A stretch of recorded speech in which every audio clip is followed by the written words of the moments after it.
काट्यानं काटा काढायचा हे धोरण ठेवून आमदार उत्तमराव जानकर यांनी एक डाव टाकला आणि भाजपचे राम सातपुते कोंडीत अडकले.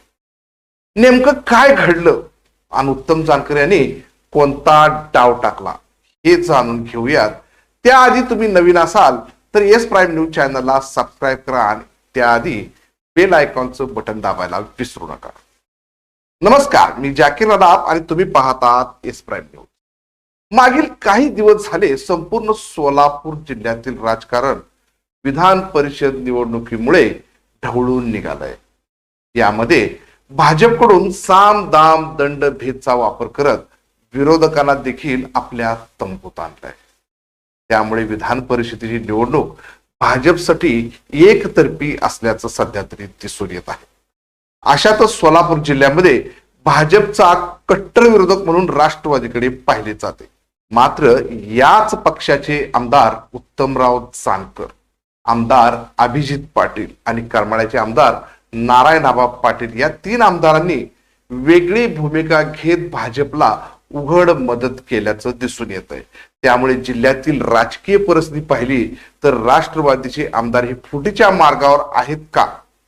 जर फुटले तर कोणत्या पक्षामध्ये जातील ही चर्चा आता गाव कट्ट्यावर रंगताना दिसते. सध्या माळशिरस तालुका राजकारणाच्या सेंटरला असल्याचं दिसून येत आहे.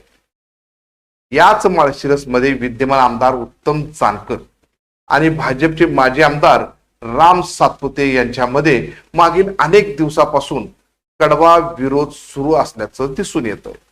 त्यासाठी येत्या विधानसभेला 2024च्या पराभवाचा वचपा काढण्यासाठी राम सातपुते यांनी आमदार उत्तम जानकर आणि किंगमेकर असणारे मोहिते पाटील कुटुंबाला टार्गेट करताना दिसत आहेत. खरं पाहिले तर येणाऱ्या विधानसभा निवडणुकीत भाजपकडून राम सातपुते हे उमेदवार असतील असं गृहीत धरून सध्या राम सातपुते यांचं कामकाज चालू आहे. मात्र बदलणारी राजकीय परिस्थिती खूप काही सांगून जात आहे. विद्यमान आमदार उत्तम जानकर यांनी विधान परिषद निवडणुकीमध्ये मोहिते पाटील आणि राष्ट्रवादीला झुगारून उघड भाजपला मदत केली. जानकरांचे भाजपच्या जवळीक जाणे म्हणजे पालकमंत्री जयकुमार गोरे यांच्या टीम मध्ये सामील होणार का सामील होण्याची चिन्ह दिसत आहेत का अशी चर्चा सध्या राजकारणात सुरू आहे. वास्तविक उत्तम जानकर यांनी हे माध्यमांना बोलताना जाहीर केलंय की शिंदे सेनेऐवजी पुन्हा घड्याळ बांधू.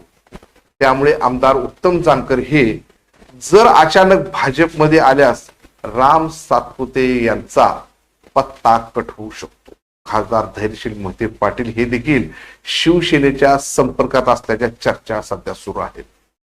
जर असे झाले तर माळशिरस विधानसभेची जागा पुन्हा उत्तम जानकर यांना मिळू शकते. कारण राजकारणासाठी उद्या काहीही घडू शकते. मात्र आमदार उत्तम जानकर यांच्या हालचालीमुळे राम सातपुते यांची कोंडी झाली हे नक्की.